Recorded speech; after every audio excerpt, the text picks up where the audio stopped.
আজকে আমরা পবিত্র কোরআনুল কারীমের ৭৯ নম্বর সূরা সূরাতুন নাজিআতের আলোকে কিছু কথা শুনবো ইনশাআল্লাহ। সূরাতুন নাজিআতটা আয়াত সংখ্যার দিক থেকে একটু বড়। আমরা যে পারাটায় থেকে পড়ছি আমরা প্রায় সবাই জানি এটা হচ্ছে ৩০তম পারা, আম্মা পারা বলে, অনেকে আমপারা বলে। যেহেতু এই পারার প্রথম যে অংশটা আম্মা ইয়াতাসাআলুন, সেজন্য এটাকে বলা হয় আম্মা পারা বা আমপারা। তো আমপারার শেষ দিকে সূরাগুলো ছোট, কিন্তু শুরুর দিকে সূরাগুলো একটু বড়। যেমন আজকে যে সূরাটা আমরা পড়বো ইনশাআল্লাহ, এই সূরাটা রুকুর দিক থেকে দুটি রুকু এখানে আছে। এর আগে যে সূরাগুলো আমরা পড়েছিলাম সবগুলোই দেখা যাচ্ছে যে এক রুকুতেই, তো এখানে দুটা রুকু আছে একটু বড়। তো আমরা একটু মনোযোগ সহকারে শুনবো ইনশাআল্লাহ। বিসমিল্লাহির রহমানির রহিম, আল্লাহর নামে শুরু, যিনি সকলের প্রতি দয়াবান পরম দয়ালু। ওয়ান নাজিআতি গারকা, শপথ তাদের, ওই সকল ফেরেশতাদের যারা, গারকা নাজিআ মানে হচ্ছে যারা টেনে বের করে। শপথ তাদের, ওই সকল ফেরেশতাদের যারা কাফেরদের রূহ বা তাদের যে জান, অন্তরের মধ্যে ভিতরে যে রূহটা আছে সেটাকে অত্যন্ত কঠোরভাবে টেনে হিঁচড়ে বের করে। বলুন নাউজুবিল্লাহ। অত্যন্ত ভয়াবহ বার্তা পাওয়া যায় এখান থেকে। ওয়ান নাজিআতি গারকা মানে শপথ তাদের যারা কাফেরদের প্রাণ কঠোরভাবে টেনে বের করে।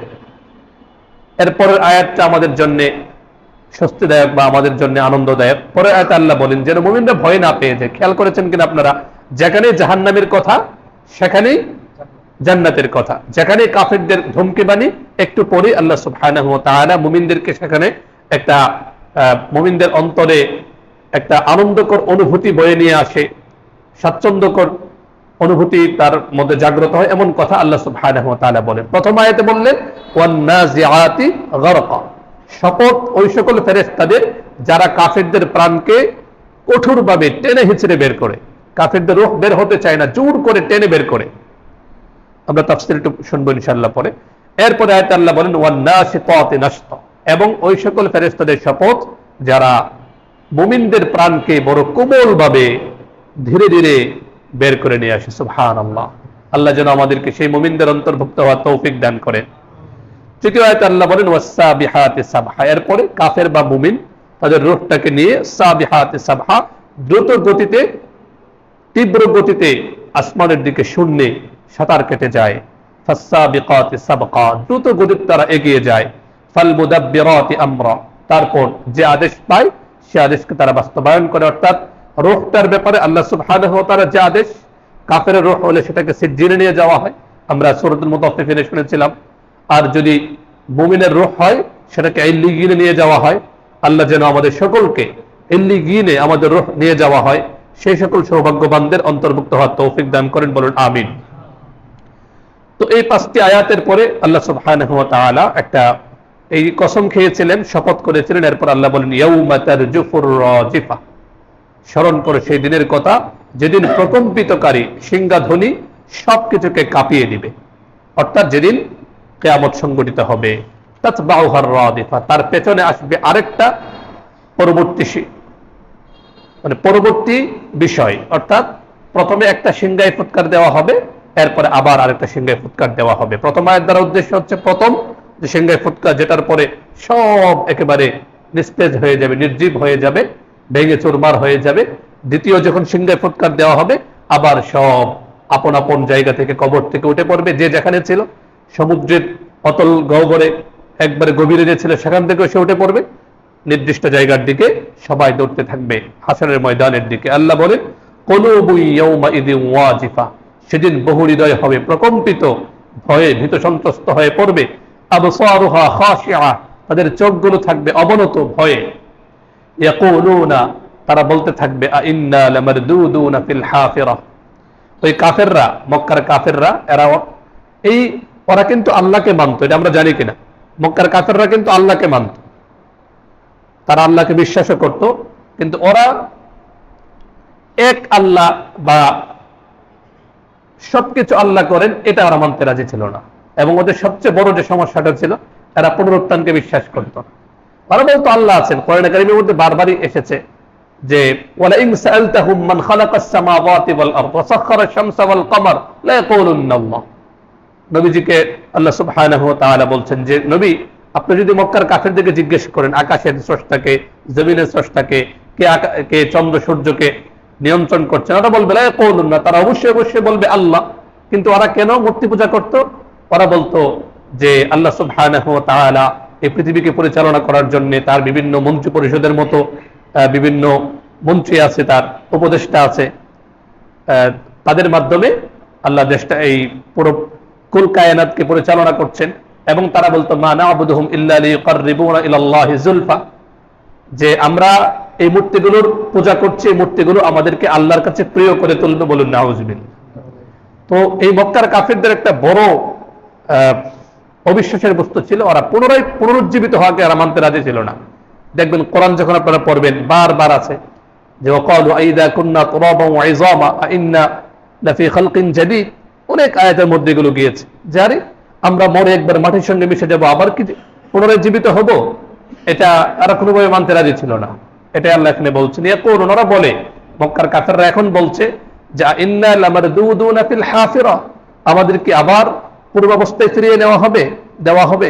আইদা কুন্না ইযামান নাখিরা, আমরা যখন গলিত অস্থিতে পরিণত হব, মানে আমাদের একদম হাড্ডি সহ যখন চুরমার হয়ে যাবে, বিচূর্ণ হয়ে যাবে, তখনও কি আবার কবর থেকে আমাদেরকে ওঠানো হবে? মানে এটা বলার উদ্দেশ্য হচ্ছে আমাদেরকে ওঠানো হবে না। ওরা এটা মানতে রাজি ছিল না।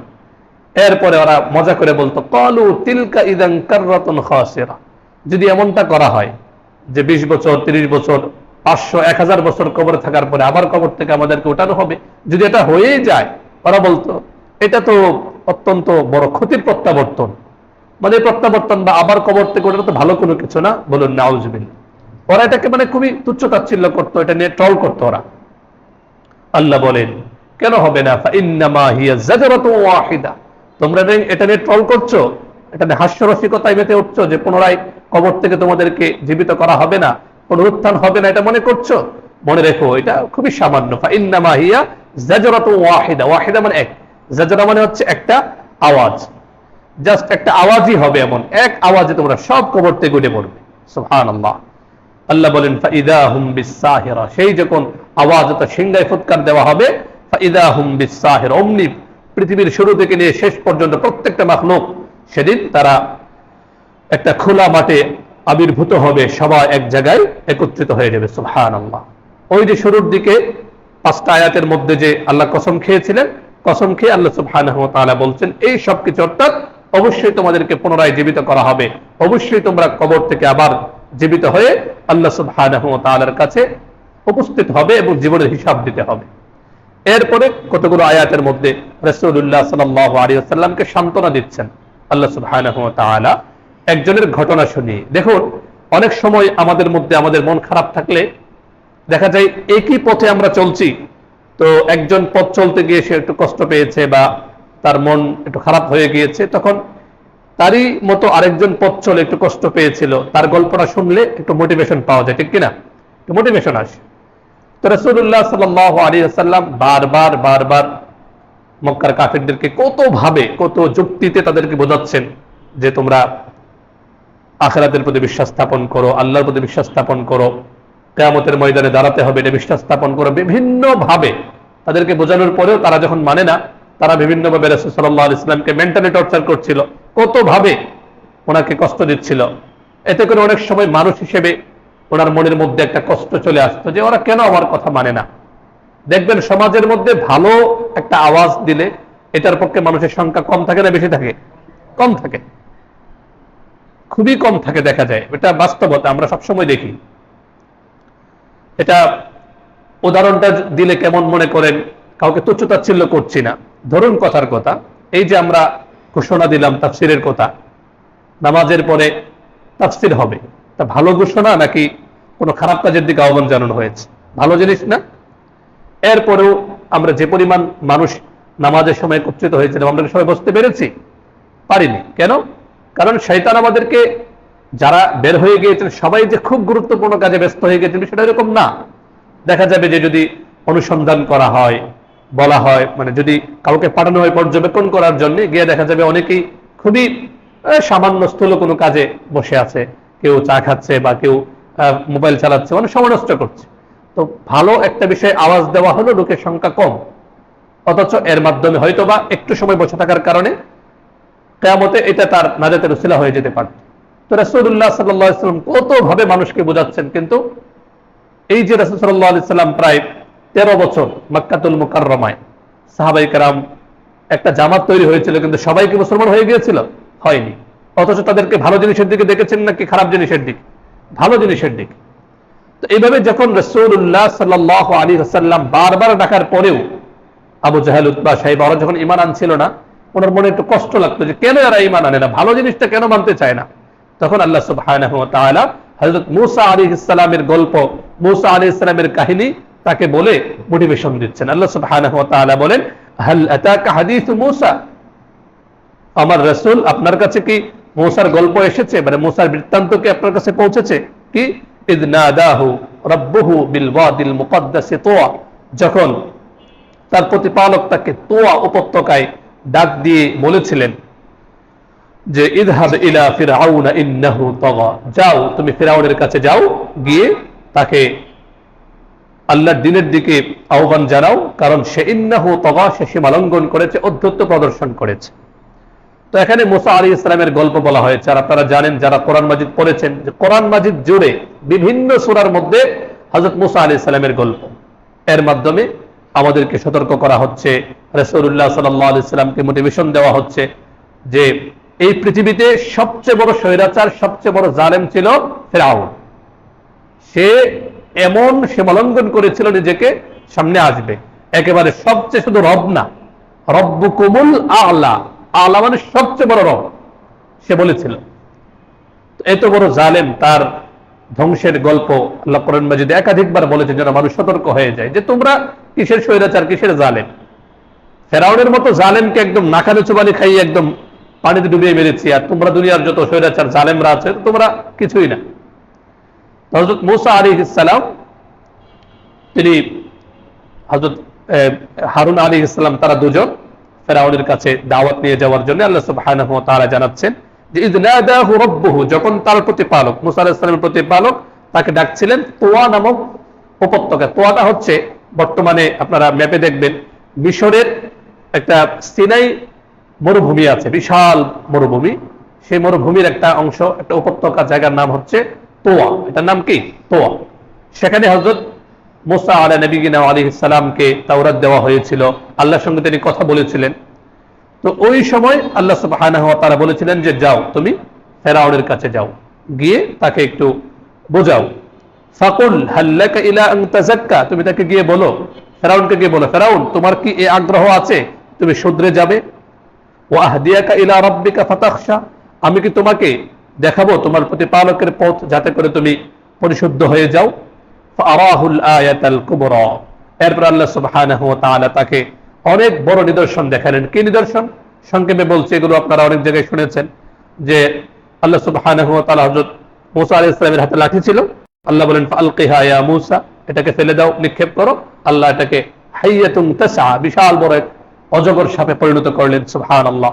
আবার আরেকবার বললেন ফেরাউনকে বোঝানোর জন্য, তাকে সতর্ক করার জন্য মুআজিজা হিসেবে, যে তুমি তোমার বগলকে প্রসারিত করো, সেখানে দেখা যাবে একেবারে বায়দা, একেবারে সাদা দবদবে আলোর মতো একটা বিচ্ছরণ হচ্ছে। সুবহানাল্লাহ। বড় বড় নিদর্শন তাকে দেখানো হয়েছিল, কিন্তু যে প্রতিজ্ঞা করেছে মানবে না, তাকে সারাদিন বোঝালেও মানবে, ওরা মানবে না। ওই যে একটা গল্প আগে একবার হয়তো বলেছিলাম, এক রিক্সা চালক, তাকে বলা হচ্ছিল যে আমাকে যদি বীজগণিতের অঙ্ক বোঝাতে পারো, আমার বাড়ি যা আছে, বাড়ি জমি টুকটাক যা আছে সব দিয়ে দিব। তো একজন জিজ্ঞেস করলো যে এটা তুমি কি বললা, তুমি তো ঝুপড়ি ঘরের মধ্যে থাকো, এটা যদি দিয়ে দাও তোমার থাকবে কি? সে তো যার সঙ্গে সে চ্যালেঞ্জ ছুড়েছে, সে বীজগণিতের খুব পারদর্শী। তো তখন রিক্সা চালক বললো, বেটা সে আমাকে যতই চেষ্টা করুক, যতবারই বলবে বুঝছো, আমি বলবো বুঝি নাই, যতবারই বলবে বুঝছো, আমি বলবো কি বুঝি নাই। তো সে আমাকে বোঝাতে পারবে না, আমি তো বুঝবোই না, আমি বোঝার চেষ্টাই করব না।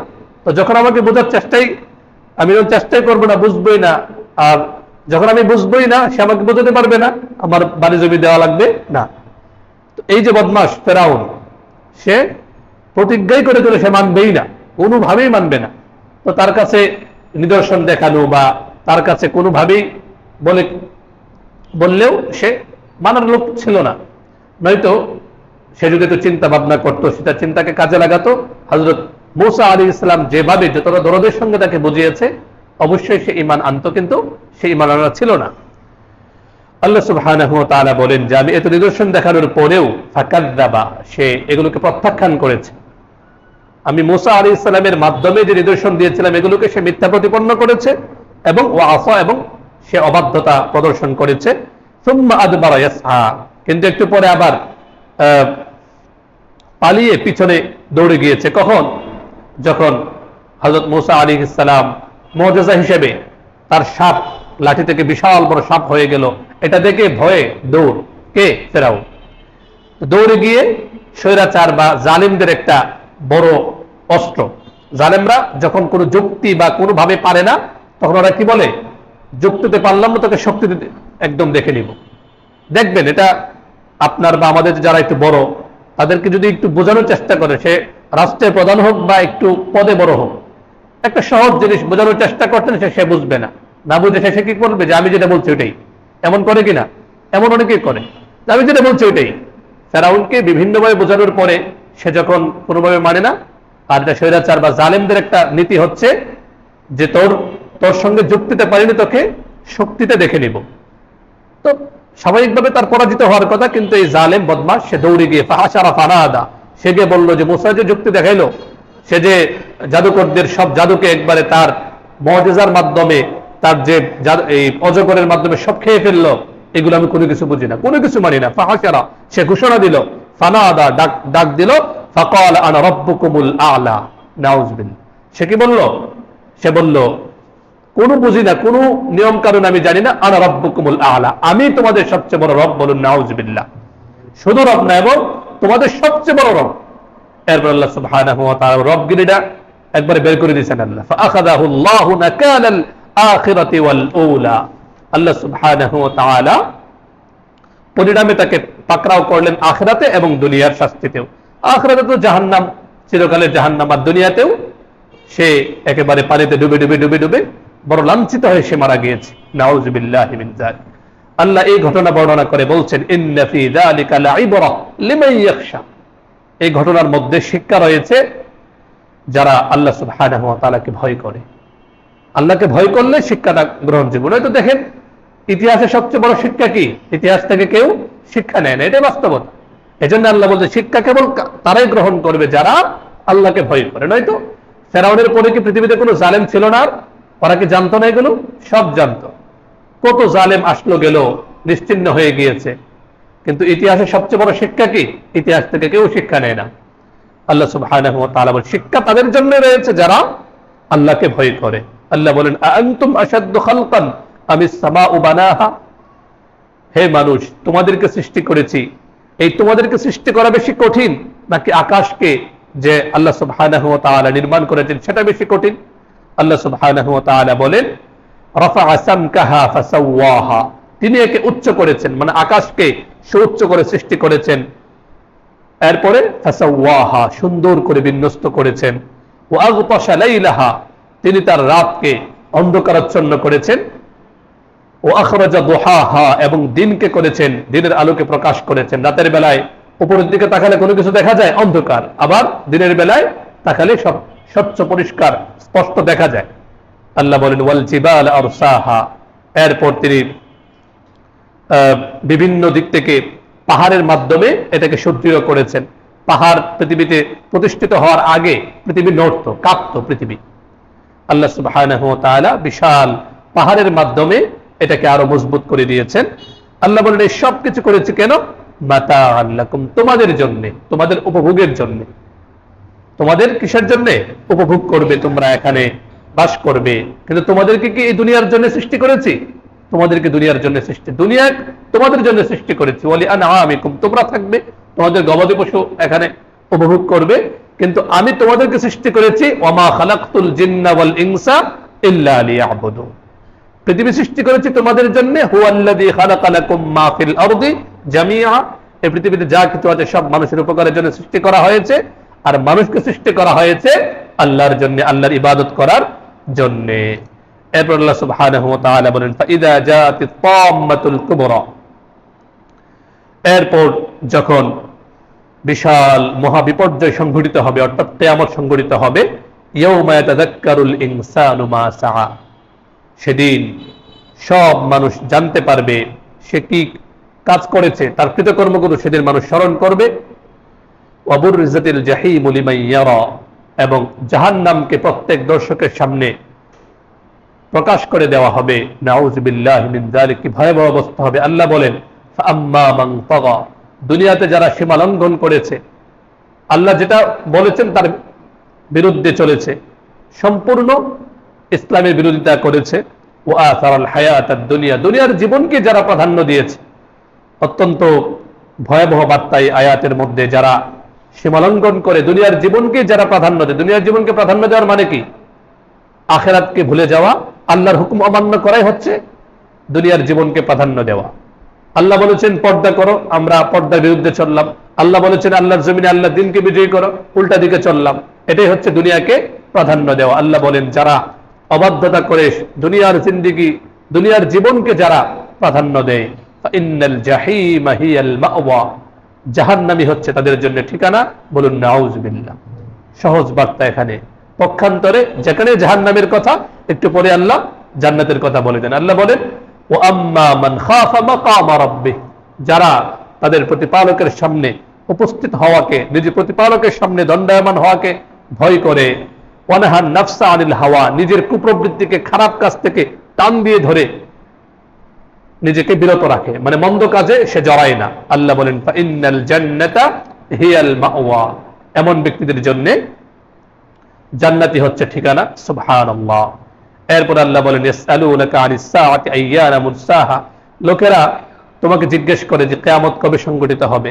আল্লাহ বলেন ফীমা আনতা মিন যিকরাহা, এই বিষয়ে আলোচনা করার সাথে তোমার কি সম্পর্ক? অর্থাৎ কিয়ামত যখন হওয়ার হবে, কিয়ামত যখন হওয়ার হবে তুমি তোমার কাজ করতে থাকো, প্রত্যেকে প্রত্যেকের আমলনামা সমৃদ্ধ করতে থাকুক, এটা নিয়ে পেরেশান হওয়ার দরকার নেই। কেন?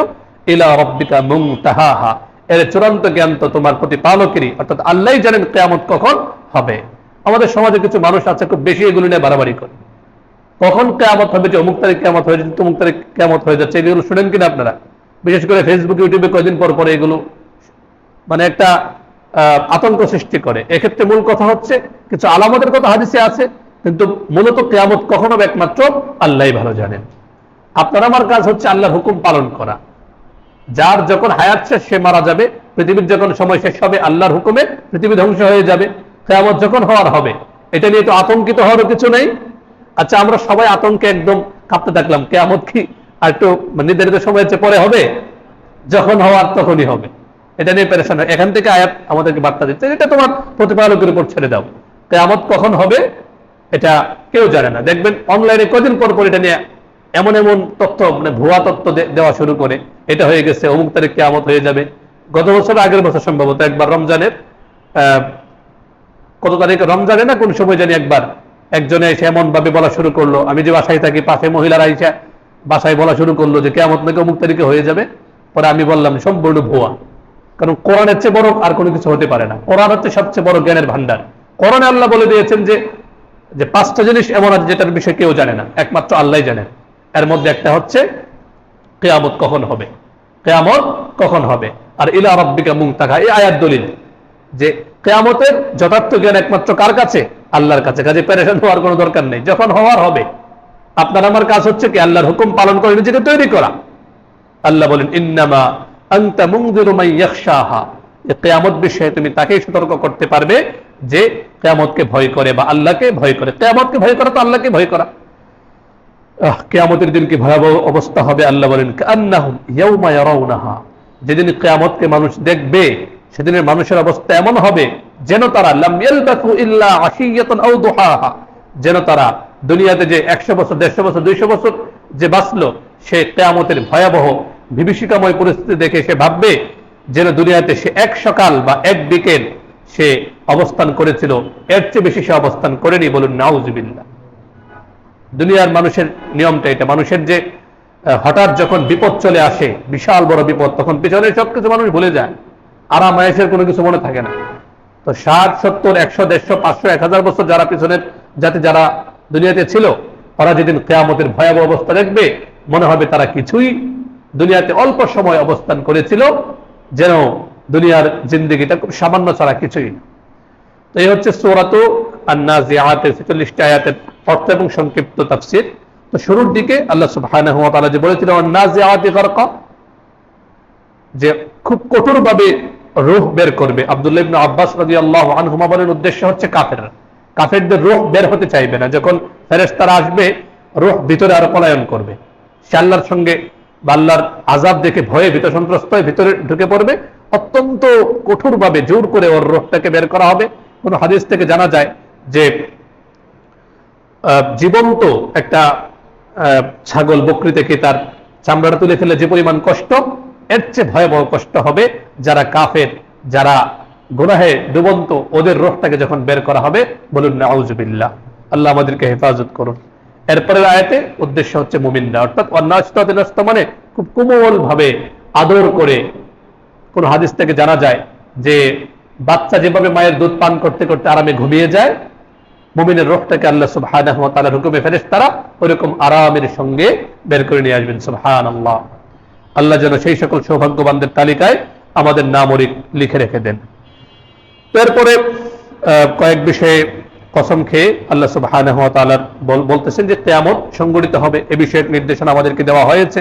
এরপরে হযরত মুসা আলাইহিস সালামের গল্প এনে আমাদেরকে শিক্ষা দেওয়া হচ্ছে এবং রাসূল সাল্লাল্লাহু আলাইহি ওয়াসাল্লামকেও সান্ত্বনা দেওয়া হচ্ছে যে দুনিয়ার যত বড় স্বৈরাচার জালেম হোক, তাদের ধ্বংস অবশ্যম্ভাবী। ধ্বংস মানুষ জুলুম করলে ধ্বংস হয়েই যাবে, চাই সে ফেরাউন হোক, হামান হোক, কারুন হোক, সব ধ্বংস হয়ে যাবে। এরপরে এই সূরার শেষ দিকে যে আমাদের জন্য অত্যন্ত গুরুত্বপূর্ণ শিক্ষা, যে জান্নাতে যাবে কারা, জাহান্নামে যাবে কারা। অল্প কথায় আল্লাহ সুবহানাহু ওয়া তাআলা বলে দিয়েছেন, সহজ হিসেব। আল্লাহর অবাধ্যতা করবে, জাহান্নামে যেতে হবে, আর আল্লাহর হুকুম মেনে চলবে, তাদেরকে জান্নাতে যেতে হবে। এখান থেকে মৌলিক শিক্ষা তো আমাদের সামনে চলে এসেছে। এরপরেও অল্প কয়েকটা শিক্ষা বলে শেষ করে দিচ্ছি। প্রথম শিক্ষা হচ্ছে ওই শুরুর আয়াতে যে মৃত্যু মুহূর্তের কথা চিন্তা করে সতর্ক হয়ে যাওয়া। মৃত্যু মুহূর্তে মানুষের কি ভয়াবহ অবস্থা হবে, অনেক মানুষ ঈমান হারা হয়ে যাবে মৃত্যুর সময়। ফেরেশতাদের ভয়াবহ অবস্থা দেখে অনেকে ঈমান হারা হয়ে যাবে। এজন্য খুব সতর্ক থাকা, ইস্তেগফার করা, তওবা করা, আল্লাহর কাছে ক্ষমা চাওয়া যে আল্লাহ জানি না আমার শেষ মুহূর্তটা কেমন হয়, আল্লাহ দয়া করে ঈমানের সঙ্গে দুনিয়া থেকে বিদায় হওয়ার তৌফিক দিও, এমন দোয়া সারা জীবন করতে থাকা। মৃত্যু মুহূর্তের কথা চিন্তা করে সতর্ক হয়ে যাওয়া, কারণ শেষ ভালো যার সব ভালো তার। এরপরে মৃত্যু পরবর্তী জীবনের কথা চেতনায় জাগরুক রাখা। আল্লাহ কোরআন কারীমে দেখেন, এই যে তাফসীরগুলো আজকে 40তম তাফসীর হচ্ছে আমাদের, এই যে পিছনে তাফসীরগুলো গেল, কোরআন কারীমের কথাগুলো আমরা শুনলাম, দেখবেন কোরআনের মৌলিক কথা তো এগুলোই। আল্লাহর হুকুম পালন করা, পুনরায় জীবিত হওয়া, মৃত্যু পরবর্তী জীবন সম্পর্কে দৃঢ় বিশ্বাস রাখা, আল্লাহর সামনে দাঁড়িয়ে হিসাব দেওয়ার চেতনা জাগরুক রাখা, এগুলোই তো না কোরআন কারীমে? সব কথাই তো বারবার। তো মৃত্যু পরবর্তী জীবনের কথা চেতনায় জাগরুক রাখা, শিক্ষা পাওয়া যায়। এরপরে জালেম যারা, স্বৈরাচারী যারা, মানুষের উপর জুলুম, মানুষের জীবন নিয়ে যারা ছিনিমিনি খেলে, এদের ধ্বংস অবশ্যম্ভাবী, এরা ধ্বংস হয়েই যাবে। সর্বশেষ যে কথাটা, শিক্ষাটা, যে যারা অবাধ্যতা করে, আল্লাহর বিরুদ্ধে যারা অবস্থান নেই, দুনিয়াতে সাময়িক একটু ছাড় পেলেও ওই মাছের মতো, বড় মাছ যেভাবে বড়শিতে লেগে গেলে অনেক দূর পর্যন্ত বড়শিওয়ালা ছাড় দেয়, কিন্তু যখন আল্লাহ সুবহানাহু ওয়া তাআলা ওই টান দিবেন, একবার টান দিয়ে জাহান্নামে নিয়ে ফেলবেন। নাউযুবিল্লাহ। এজন্য সবচেয়ে বড় শিক্ষা হচ্ছে এখানে, যারা আল্লাহর অবাধ্যতার জিন্দেগি যাপন করবে, দুনিয়ার জীবনকে যারা প্রাধান্য দিবে, জাহান্নাম ওদের ঠিকানা হবে। পক্ষান্তরে আল্লাহর সামনে দাঁড়াতে হবে, হিসাব দিতে হবে, এই চিন্তা চেতনা জাগরুক রেখে যারা আল্লাহর হক আদায় করে এবং বান্দার হক আদায় করে। আল্লাহর হক মানে কি? আল্লাহ যে সকল কথা বলেছেন, আল্লাহর হুকুমগুলো পালন করে, মানুষের সঙ্গে ভালো আচরণ করে, মানুষের হক নষ্ট করে না, বোনের হক ঠিক মতো আদায় করে, ভাইয়ের হক আদায় করে। এই ছোট্ট একটা জিন্দেগির জন্য এর হক নষ্ট করা, ওর হক নষ্ট করা। ভাই বোনেরটা এই জন্য বললাম, সমাজের মধ্যে এটা খুব একটা বিশ্রী একটা অবস্থা। ভাই বোনের হক ঠিক মতো দিতে চায় না, মনে হয় যেন অনন্তকাল এখানে থাকবে। মোট কথা, আল্লাহর হক আদায় করে, হক্কুল্লাহ এবং হক্কুল ইবাদকে যারা যথার্থভাবে আদায় করে, আল্লাহ সুবহানাহু ওয়া তাআলা বলেন তাদের ঠিকানা হবে জান্নাত। আল্লাহ সুবহানাহু ওয়া তাআলা আমাদের সকলকে মৃত্যু পরবর্তী জিন্দেগিকে যেন আমরা সুন্দর করতে পারি, এটা নির্ভর করবে আমাদের আমলের উপর, এবং আমরা যেন সকলে জান্নাতের অধিবাসী হতে পারি, জাহান্নাম থেকে বাঁচতে পারি। আল্লাহ সুবহানাহু ওয়া তাআলা আমাদেরকে তৌফিক দান করুন। আমিন। ওয়া আখিরু দাওয়ানা আলহামদুলিল্লাহি রাব্বিল আলামিন।